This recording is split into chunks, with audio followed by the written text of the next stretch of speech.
everyone. My name is Ngulube from Financial Insight, and I'm here at Ciela Resort for the Impact Capital Africa event.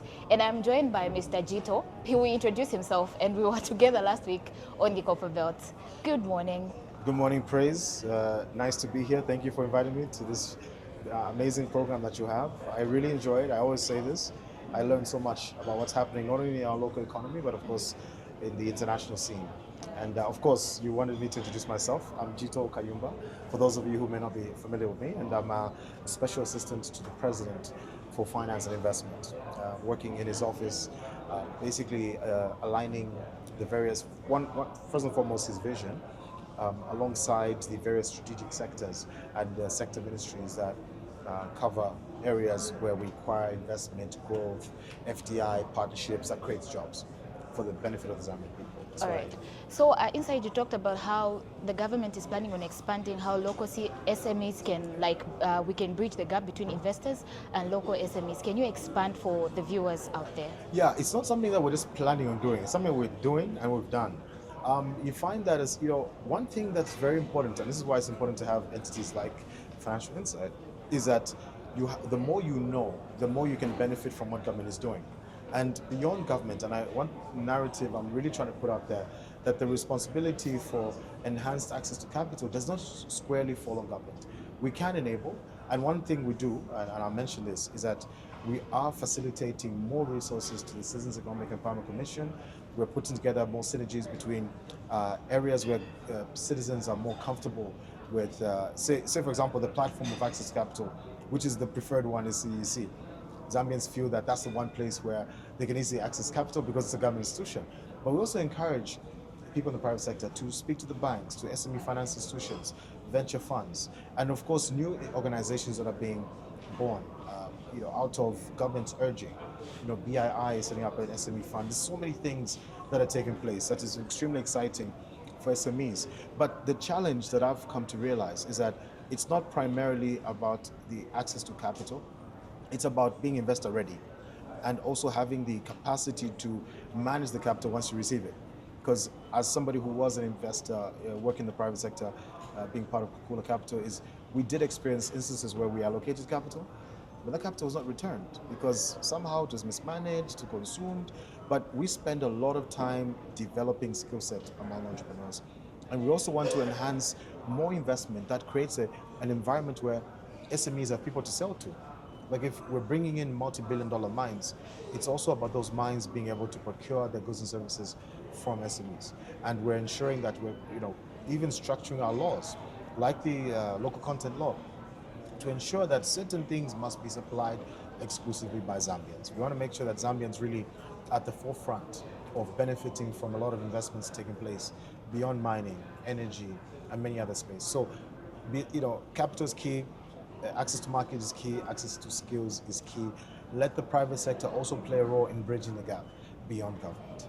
All right. Is this your first Impact Capital Africa event? No, this is actually my third. So the first time I came, I was a guest. I was not in government at the time. All right. I enjoyed it thoroughly. I had a colleague who was on the panel.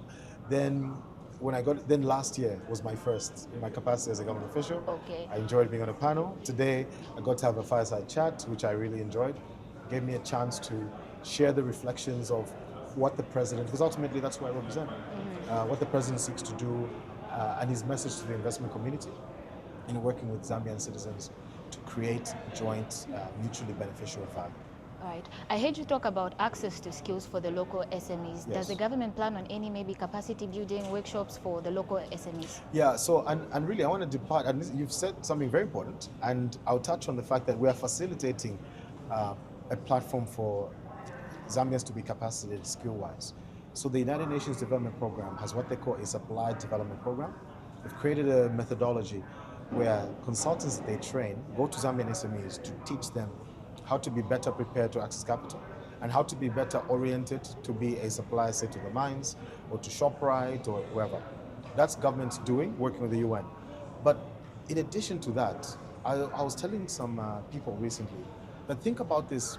Think about certain communities in our country, right? You and I are Zambians, and it's a great privilege to be Zambians. But it's at the same time, we have communities like the Indian community, who they're very good at business, and they're very big.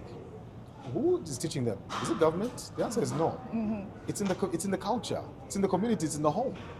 The point is, we have to get to a point where, as Zambian citizens, we're thinking about how we're raising our children in an entrepreneurial fashion. Are we raising money to fund Faith's Matebeto, or can we raise money also to fund Faith's business? We're good at raising money for all sorts of things. There's a funeral, there's this, that. Let's also, together as a community, raise money to support each other's businesses. I was talking to a Rwandan refugee, believe it or not, who, phenomenal gentleman, proud to be an inhabitant of Zambia now, who essentially was talking about how they crowdfund in their community. And you find now they have grocery stores all over our country in the communities. Who's teaching them? You see, we have to, sometimes I think to myself, there's a lot of expectation of government, but those who are doing the best in business are getting the least help from government. So therefore, it's us as Zambian citizens who expect a lot of support from government. So I challenge us, and myself included, I'm a Zambian. I'm not always going to be in government. Time will happen when I move on, be back in the private sector. I think to myself, what am I telling my kids? What am I telling my friends? How am I developing the entrepreneurial spirit? Aside from being a funder, because I'm part of the investment ecosystem. I've been doing it as a career. And I need to be part of how do I help build a generation of entrepreneurs who can be competitive, right? Because that's something we're lacking significantly. I can also tell you, I'm in schools. I'm at UNZA, I'm at CBU, I'm at places teaching young, I guess budding entrepreneurs how to be structured well to be a business owner. So that's my answer to your question, is on what is government doing. I'm pushing back and saying government can do its part, but its relevance begins and ends at a certain point. Exactly. The rest is up to you and I.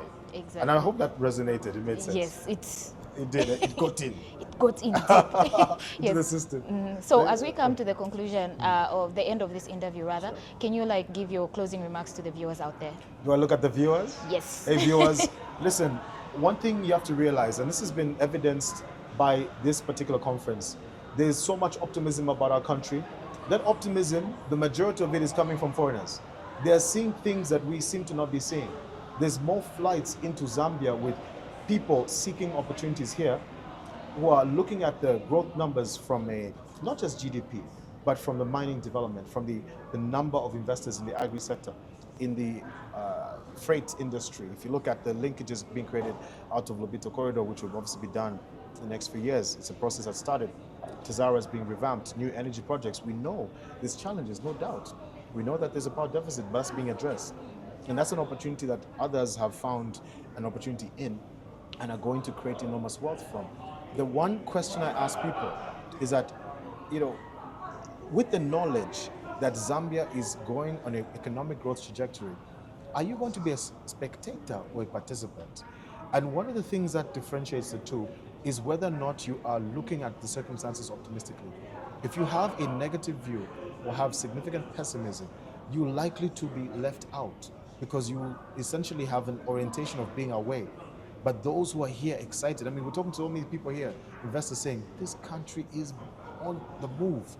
They can't wait. They're so excited more than we are.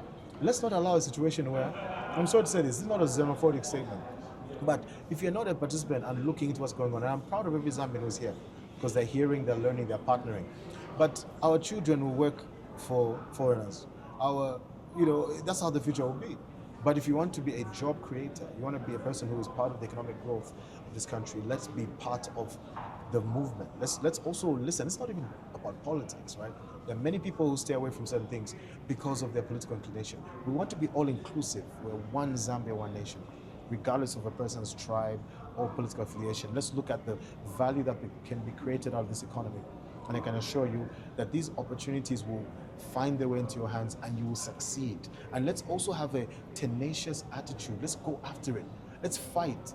Let's not wait for somebody, some hero somewhere to come on a cape, whether it be through politics or through any other mechanism, to make our lives better. There are people who come to this country in the form of refugees and somehow do better than many of our own people. The question is why, right? And the why comes from, there's a desire among those who come, they find opportunities and they seize them. even with meager resources, we have access to certain resources we can tap into. Let's continue to engage. Let's fight. Let's have much more of an aggressive nature. As Zambians, we're nice people. We're kind-hearted. We're respectful. But to what extent does that help us in business? I'm not sure it's very helpful. What I'm trying to say, I'm not trying to say we should become rude people. All I'm saying is, when we seek an opportunity, let's have a mindset of saying, you know what, I will knock on that door until it opens, or if it doesn't open, I will go into the next door, but I'll persist, I'll be consistent until I get what I want. And I tell you, we are on an incredible trajectory. My hope, my dream is to see more Zambians involved. Thank you very much, Mr. Kayumba. It's my pleasure. And there you heard it. That was my interview with Mr. Kayumba. My name is Ngulube from Financial Insight, and get to know.